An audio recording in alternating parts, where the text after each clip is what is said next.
kitchen, ginagamitan sila ng countertop. Ano ba yung countertop na normal na alam niyo? Marble, ano pa? Granite, ano pa? Quartz, and ano pa?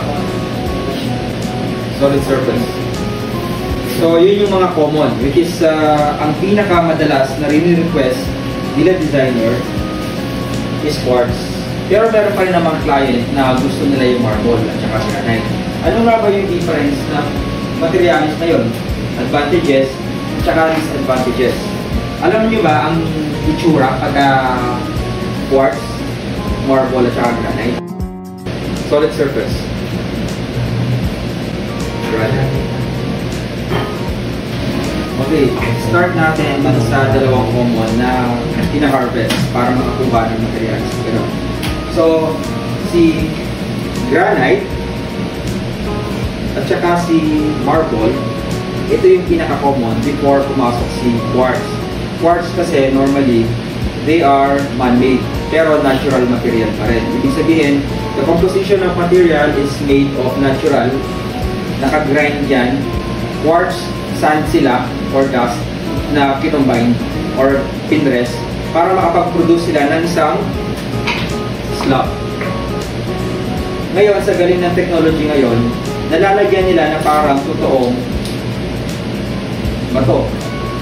So, hindi mo na malalaman minsan kung ano nga ba si marble at saka kung sino si quartz. Diba? Ito pa ang advantage ni quartz. Si quartz, kahit anong lapad, kaya niyang ma-occupy basta sasakay sa truck. Si marble, kaya din naman, kaya lang madali siyang mabasag. Kaya hindi masyadong binibenta yung ganung kalapad. Pero na lang kung kakapalan mo. Pag kumapal yan, hindi na masyadong maaabot ang pricing. Okay? So, ang madalas na sukat nito na ginagamit natin sa kitchen is 20 or 2 cm, 20 mm. So, meron din si quartz na ganun sukat. Ngayon, ito naman si granite. So, granite. Ano ang difference usually ni granite at saka ni marble? Anong na lang nila? Anong similarities? Okay, karamihan si marble, meron siyang lines. Yung so yung mga pattern niya, hindi siya nakukuha din ni granite. So si granite kadalasan sa kanya may mga tuldok-tuldok. So nasa pag-harvest na yan. Kung anong klaseng marble, kung anong klaseng pagkabato siya. Kung metamorphic pa siya or kung igneous rock siya. So isa pa yung sedimentary, yun nako-form through water na nagbubuo. So si igneous rock at saka si metamorphic, i-search nyo lang yung science din yung siya nagbubuo. Pero may kinalaman yan yung sa nabuong magma sa baba, then nako-form siya na maraming panahon. So doon nag-differentiate yung pagiging marble niya at saka pagiging granite. So si granite, ito siya, minsan nagre-request, architect, ang gusto ko yung granite pero puti. Kaya lang hindi available si granite sa kanya. Ang available sa kanya si quartz. May makikita ka rin naman na marble na puti, kaya lang napaka-limited ng stock kasi karamihan ng marble na puti imported. Sino yung usual na country na alam yung nagpapadala dito ng marble na puti? Yung Italy, yung ginagamit sa mga mukha ng mga sculpture in the Venus. Sobrang mahal pagdating dito. Kaya, ano gagawin? Imimimik na lang yan sa quartz. So, ito, at saka yung marble na totoo, halos hindi mo na makikita yung difference. Ngayon, may mga dumarating dito na quartz. Class A at saka Class B. Wherein ang alam lang ni client, quartz is quartz. Quartz is man-made na pwede siyang gawing countertop sa kitchen. Ano to? Quartz pa rin to. So, ano to? Quartz. Ano yung difference ng dalawa? Okay. Sa design, no? So, ito pwedeng mag-inventor naman. Sabihin ko na kung anong difference. Ito yung difference. Depende sa design. Alam yung difference niya? Hindi lang na. Ano yung difference? Quartz ito, quartz ito. Diba? Pero ito, yung print niya hindi tumatagos. What if pinabapping ko yan? surface paint lang pala yan. Mapupura. Hindi na siya marble, magiging ordinary white na lang siya. Ito pagka binapping yan, sagad hanggang dulo, hanggang ubusin mo. So, yun yung difference ng maraming quartz ngayon. Minsan, sasabihin niya, no, bakit mura? Kaya ano na lang ako, quartz din naman siya. Alam niyo po ba, ma'am, anong difference ng material na pinopropose ni contractor A at si contractor B? Oo, quartz. Eh, kahit pinakita ko sa inyo ito, anong difference nila ngayon, hindi nyo masasabi. Yung difference nila kasi mas mahal ito. Ngayon, kaya tawag namin itong class A na quartz.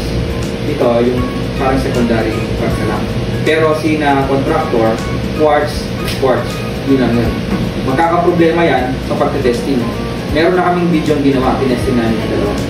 Ano nga ba yung difference ng dalawa ito? Marami, hindi lang sa kulay. So, dito sa quartz na to, in-scratch test namin, thermal test, acid. Ang maraming check na to, ang maraming bagsak. Ito, bagsak. Ano pang difference nito? May i-installan kami na kitchen, medyo outdoor, napapasokan ng UV, ibig sabihin yung araw ng morning pumapasok, but ng afternoon hindi na. Itong gray na to, na nilaw. Kasi nga surface lang siya. Ito na-test namin sa mga projects, hindi siya. Kaya lang, kung ang presyo nito per slab is 32,000, ang price ng slab nito, nasa 50. Diba? Ang magiging difference niyan, hindi lang dun sa discoloration. Ang malaking difference niyan, si client. Baka magagalit siya. Hindi niya alam, ang alam niya si quartz, hindi niya ipin. Hindi niya scratch. Eh paano naman ang ibinigay mo sa kanyang material si class B? Then they were expecting na makakarasin siya ng class A. And besides, hindi nila alam na meron palang class siya. So this is imported. This is made from China. This is local. Sino si local? Meron para tayong local. Hindi ko i-advertise siya, pero this is local sa Oracle Factory. Okay?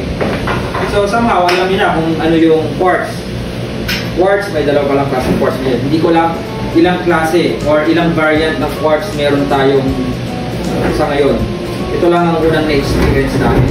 Through experience na si client ang nireklamo, bakit daw doon sa mga ibang ginawa namin, hindi naman nagpapay para sa kanya nagpapay. So doon namin nalaman na kailangan pala namin i-test yung mga materials na binibigay natin sa kanila. Okay? So, solid surface, meron din tayo. So, sabihin yung brand, sila naman yung pinakukuhanan ko, yung Soflex. Yan, marami silang kulay. Ngayon, bakit ako gagamit ng ganito? Ba't ipa gumamit ng quartz? Mas mura. Tama. Kasi ito ang thickness niya. Sa totoo lang, hindi mo kailangan ng ganyang kakapal para maging waterproof. Diba? Hindi mo kailangan ng ganyang kakapal para magmukha siyang makapal.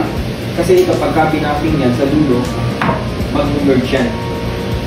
Kahit gusto mong maging 10 cm kapal yan, magmumukha ng 10 cm yan. Depende na lang din. Ibabapping yan hanggang mawala siya. So may mga advantages dito, tsaka disadvantages. Number one advantage, mura. Advantage naman niya, marami siyang kulay na available na minsan hindi available sa mga common quartz natin. Kasi very limited din ang kulay nito. Hindi lahat available. So kung naghahanap ka ng mga solid color like white, black, tsaka mga ibang materials na specify ni client mismo kasi napanood niya ay sa ganyang artista o kaya sa Pinterest. So gusto niya ganun kulay. Minsan pinipilit mo ng specification is quartz, hindi naman pala quartz yun. Solid surface pala, wala palang quartz na pinakaputi. Di ba? Wala naman palang quartz na color gray. So dito ka maghanap sa mga solid surface. Kaya lang ingat ka rin, parang mo muna kung kanino ba kung saan bang part mapupunta yung quartz na yun kasi baka hindi siya applicable. Like for example, ito, nag-test din kami nito, na-scratch pa rin siya. So pagka ginawa mo to or ginamit mo to dun sa working area na bubungan like yung kitchen, tapos tad-tad ng tad-tad ng pina, tapos magre-reklamo sa'yo, bakit ganyan ang nilagay mo? Eh, ito yung pinalagay ng materials. Kailan pa pwedeng magamit ito? Saan siya, kung nasusugat siya, saan siya pwedeng gamitin? As countertop, bathroom, okay, mga front desk, kasi wala naman nagtatanda ng sibuyas yan. Diba? So, depende. Kung saan ka maglalagay ng quartz, doon mo din i-akma yung design mo. So, we are designing now not only yung design aesthetic itself, kundi yung mga pricing. Dinidepende mo kung saan dapat malalagay yung price na mas mahal or price na mas mura. So, ito solid surface. Meron din silang other material na maganda rin. Mas manipis naman siya. So, mas makakatipid ka dito sa ito. Which is, this is also made of solid surface. Solid surface, ang composition niya is resin at saka dust din na natural stone. So, more on resin po sila. At pagka binaking mo dito, talagang hindi mo makikita yung dutungan nila. No? So, sample ng ating kitchen, yan, yung kitchen na to. Halimbawa, yung kitchen na yan, dinesign mo, eto, ang gusto niya. Diba, mga client namin yan, pa-poke pa sila, hindi mo naman alam, kamukukunin yung toke. So, at least may magmamatch siya ng mga kulay mo dito. Kasi sa minsan sa quartz, magsasawa ka kakahanap, wala palang available. So, yung mga areas na yan, at least marami kang idea saan mo lahat kukunin yung mga materials na gagawin mo. Okay? So, yun yung mga available materials na common natin ginagawa at nag-difference, ang difference nila sa design, ang pricing, at saka yung availability ng material. So, isa pang idea dito sa quartz natin. Ang quartz natin, since they are man-made, they are engineered na dinesign para dun sa purpose nila. Like for example, itong mga quartz na to, sarado yung pores nila. So, non-porous sila. Yung mga materialis na natural, since they are natural, isang buong bundok, bibitagin lang yan, tapos i-slice nila yung pieces, magkakaroon sila ng slab. Nakakita na ba kayo ng quarry ng mga marble at quartz? So, isang bundok yan. Pagka matigas ang bundok, titibagin. Tapos, pagka bumagsak yan, i-slice yan ng marami. Dadalhin sa truck yan, hindi pa yung naka-endosize. Dadalhin sa manufacturer, sila ang maglalagari. Doon sa pinuntahan namin sa Bulacan, meron pagawa sa Bulacan rin. Isang malaking bato, yung lagari nila, mga 20 meters siguro ng thickness niya, 1 meter. Doon pa lang ako nakakita ng ganung kalaking lagari. Kumalagari, mabagal na mabagal. Kinakat na yung mango. So, nag-harvest sila ng mango. So, yun. Since they are natural, ang pores nila bukas. So, ano ba yung magiging disadvantage pagka bukas ang pores? Yun. Bakit? Ano yung magiging disadvantage at saka advantage yung sarado yung pores? Papasok yung tubig. Yung tubig okay lang, pero pagka pumasok ang oil, nag-stick. So, paano kung magagamit ito sa kitchen? Bakit pa natin gagamitin? So, hindi na lang tayo mag-quartz. Paano natin makakagulit yun? So, nasa procedure. So, ang ginagawa natin dito, after natin ma-install, binabapping yan at saka tayo nagpapahid ng wax para yung quartz nila magsara.